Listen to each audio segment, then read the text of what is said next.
বাদশাহ সবাই মত পেয়ে আসছে। আমি আমি সাংবাদিক, দৈনিক গণবার্তা। আমার কাছে গোপন সূত্রে জানতে পারি যে কাশেম পাড়ায় ও ও ও আবার যুবদলের বিএনপি যুবদলের আরিফুল ইসলাম চৌধুরী বাদশাহ নেতৃত্বে 40-50 জন আমাকে হামলা করছে। আমি সাংবাদিক জামাল উদ্দিন, দৈনিক গণবার্তা। আমি গোপন সূত্রে খবর পাই যে কেন্দ্র দখল করার জন্য বিএনপির লোকজন জাগিয়েছে। পরে আমি যাইয়া দেখি ওইখানে ওরা উচ্ছৃঙ্খল করতেছে। আমি যখন ভিডিও করতেছি আমাকে বলতেছে তুমি কে? আমি বলতেছি আমি সাংবাদিক। কয় সাংবাদিক মার কই আমাকে সবাই এবং মারতে মারতে জিরির খালের পাড়ে নিয়ে গেছে।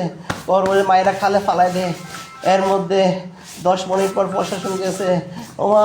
ও আমার কোমর শেষ, আমার মাথা, আমার গলা চিপে ধরছে।